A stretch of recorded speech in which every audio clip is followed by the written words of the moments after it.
lo largo de lo que fue y sigue siendo la pandemia de VIH y en el contexto de finales de los 80, principios de los 90, se sanciona lo que continuamos conociendo como Ley de SIDA, sancionada el 16 de agosto de 1990. En ese contexto, el diagnóstico de VIH era un sinónimo de muerte, ¿sí? Y lo que intentaba hacer esa norma, que continúa vigente, es focalizar en tutelar a alguien que ya estaba diagnosticado de muerte, ¿sí? ¿Y cuál era la única tutela que le podemos reconocer a alguien con sentencia de muerte? Es acceder a un tratamiento paliativo y reconocer su derecho a la confidencialidad. A partir de mediados de los 90, con la aparición de los tratamientos antirretrovirales, el paradigma cambia, es decir, ahora el tratamiento no resulta un tratamiento paliativo. Hoy cualquier persona que vive con VIH y accede al tratamiento no va a morir por estas circunstancias porque tiene una calidad de vida equiparable a cualquier otra persona que no vive con el virus, en tanto pueda acceder al tratamiento. No hablamos pura y exclusivamente de acceder a un par de pastillas por día, es decir, hoy, 2020, a 30 años de la sanción, las personas que vivimos con VIH no solamente pedimos que el Estado reconozca el acceso a la medicación, sino que como tenemos una calidad de vida equiparable a cualquier otra persona, se reconozcan absolutamente todos los derechos. Y dentro de estos derechos, fundamentalmente el derecho al trabajo, el derecho a vivir sin estigma y sin estigmatización, que se haga hincapié en garantizarle un ingreso al menos de subsistencia a aquellas personas que, como consecuencia del estigma y la discriminación, no pueden acceder a un empleo formal. Como cifra, para que los televidentes tengan en cuenta, más del 80% de las personas viviendo con VIH no pueden acceder a un empleo formal porque, a pesar de estar prohibido por una resolución del Ministerio de Trabajo desde el año 2012, en los preocupacionales muchas veces se indaga sobre la serología del candidato o candidata a ocupar el puesto de trabajo.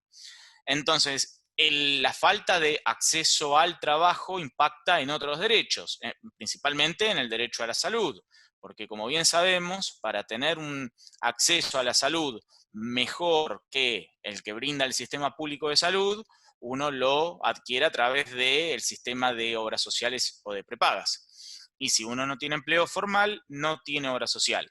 Y si uno no tiene empleo, no puede pagar una prepaga. Más de las 120.000 personas viviendo con VIH y teniendo en cuenta que en promedio aproximadamente entre 70 y 80.000 personas acceden al tratamiento a través del sistema público de salud, vos fijate hasta qué extremo ha llegado el estigma y la discriminación que 4 bancos, de los que recuerdo en este momento han sido el Banco Galicia, el Banco Superviel, y 2 que ahora no estoy teniendo en mente, han denegado préstamos a personas viviendo con VIH por el solo efecto de vivir con VIH, ¿sí? Situación que ha sido denunciada en el año 2017, con una particularidad. Esto ha salido en el diario La Nación. La denuncia la hace esta Fundación Nacional Hegemónica, pero no mencionan los bancos. Tal vez el temor es que esas fundaciones, quienes las financian, ¿sí? Y si han sido los mismos bancos quienes condicionan determinadas políticas de estas asociaciones, fundaciones hegemónicas en la actualidad, y que ese condicionamiento hace que se invisibilice la realidad del pueblo con VIH. Yo me resigno, y ahora voy a explicar por qué, en denominar la ley de SIDA. La ley actual de VIH lo que reconoce es que se declara de interés general el tratamiento, y ese interés general está a cargo del Estado Nacional, circunstancias que fue reconocida por la propia Corte del Menemato a finales de los 90 en el fallo Bengalensis, ¿sí? Entonces la obligación principal de brindar los tratamientos le compete al Estado Nacional. Sin embargo, como hemos visto en estos últimos 4 años, al degradarse el Ministerio de Salud en secretaría, al eh, quitarle presupuesto a la Secretaría de Salud para las compras de tratamientos e insumos para VIH, el recorte ha sido del 50%. Y esto se estima porque la mayoría de los tratamientos e insumos son importados. Y con las profundas devaluaciones que hemos tenido durante el gobierno del expresidente Mauricio Macri, el recorte en materia de presupuesto de VIH ha sido del 50% medido en dólares, que es lo que se debe medir. Estas circunstancias llevó a que muchas personas tuvieran dificultades para el acceso al tratamiento. Y recordemos lo siguiente, una persona con VIH bajo tratamiento se encuentra en situación de indetectabilidad. ¿Qué quiere decir esto? Que en tanto es indetectable, no genera problemas el VIH. El VIH está como dormido, ¿sí? El VIH está dormido en el cuerpo de esa persona y no genera complicaciones en el sistema inmunológico. Si uno no accede a ese tratamiento, ese virus que está dormido empieza a despertarse. Y a medida que se va despertando, empieza a afectar al sistema inmunológico. Entonces, cuando llega a situación tal que el sistema inmunológico está completamente destruido, comienzan a aparecer las enfermedades oportunistas. Y esto es lo que conocemos como estar en fase SIDA, es decir, ya al no tener defensas esa persona, está en situación de SIDA. El virus es el virus del VIH, no es el virus del SIDA, por más que algún médico mediático no lo tenga en cuenta, el VIH no traspasa la porcelana y todos estos comentarios estigmatizantes que hemos escuchado a lo largo de estos últimos años y que lamentablemente por carecer de una ley que reconozca todos estos derechos, lamentablemente seguimos escuchando. Tenemos que garantizar el derecho al trabajo, tenemos que garantizar de que haya estabilidad para aquellas personas que luego de conocer su situación serológica y sobre todo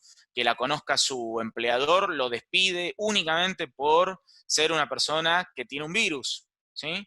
Y esto necesitamos una ley que expresamente lo regule. Se necesita una ley para que también aquellas personas que están en situación de mayor vulnerabilidad, sobre todo las personas en situación de pobreza, puedan acceder al tratamiento y contar con todos los medios para que esto ocurra. Hay una situación de invisibilidad por parte de los medios y de algunas fundaciones hegemónicas que recibiendo fondos de laboratorios o fondos internacionales ocultan esta situación, suelen mantener diálogos con los gobiernos y tienen una mirada muy clase media porteña, ¿sí? Y esta situación hace que se invisibilice la realidad del colectivo de personas viviendo con VIH. Me refiero concretamente a los especiales que transmite Canal 13 y Fundación Huésped. Siempre hay algún documental que muestra una realidad que no existe.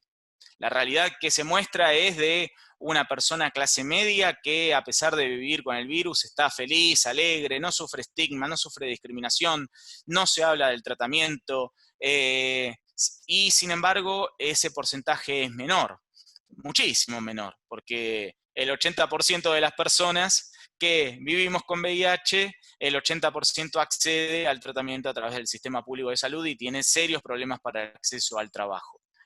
Así como tenemos fundaciones hegemónicas nacionales, tenemos un correlato de organizaciones internacionales, ¿sí? AHF es una organización con sede en Estados Unidos que hace lobby en todos los países, está financiada por laboratorios y acá en Argentina concretamente ha presentado en varias oportunidades proyectos de ley paralelos en donde pone el acento no en la persona viviendo con VIH, sino en obtener algún rédito para determinados laboratorios y condicionar la soberanía sanitaria de los países la mayoría de los tratamientos son importados, costos en dólares, no tenemos soberanía sanitaria, ¿sí? Dependemos de los laboratorios internacionales, de las políticas que se generan a través de las agencias internacionales, de los medicamentos que estas agencias y estos laboratorios internacionales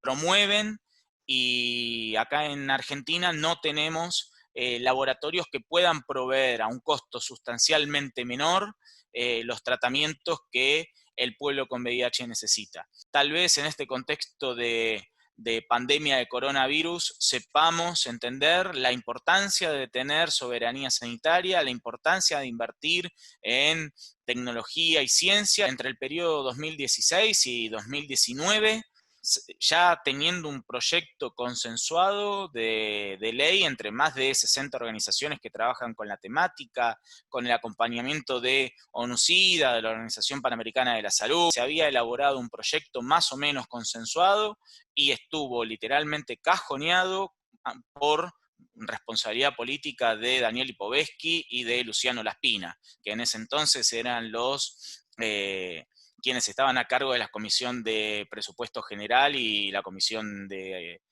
Asuntos Parlamentarios. Hay un objetivo impuesto por ONU-SIDA y al cual Argentina adhirió ya hace 10 años, del proyecto 90-90-90. ¿Qué quiere decir esto? Que era un proyecto global que íbamos a llegar a 2020 con el 90% de las personas viviendo con VIH conociendo su situación serológica, que ese 90% a su vez pueda acceder al tratamiento, ¿sí?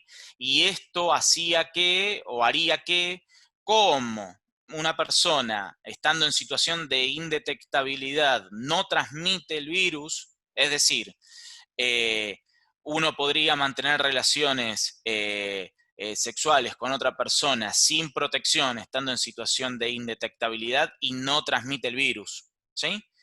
Pues bien, nosotros en Argentina ese objetivo propuesto por ONU-SIDA es del 70%, todavía no llegamos al 90%.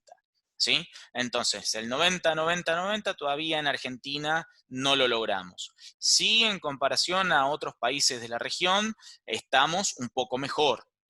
Y esto es justamente porque el Estado Nacional en 1990 ha declarado de interés nacional la política en materia de VIH. Hoy estamos hablando de un Ministerio de Salud. Estuvimos casi 4 años sin Ministerio de Salud. Un ministerio te genera las políticas públicas para garantizar estos derechos y durante casi 4 años no lo tuvimos. Y en esos 4 años de nefasta gestión macrista han pasado 4 directores del área de VIH, 4. Y el que era secretario de gobierno en ese entonces, Adolfo Rubinstein, que ahora es un alto experto en COVID, pero en su gestión fue un nefasto experto en VIH, dejó sin tratamiento a más de 20.000 personas, entre ellas, y esto hay que remarcarlo, se ha quedado el Ministerio, Secretaría de Salud de ese entonces, sin stock en los tratamientos que impiden la transmisión vertical y el tratamiento de los bebés que nacen con VIH. Venimos de una etapa tan nefasta, tan putrefacta, que bueno, hoy al menos tenemos gente que trabaja con una mirada por lo menos más profesional, y no quiero dejar de mencionar a Carla Bisotti,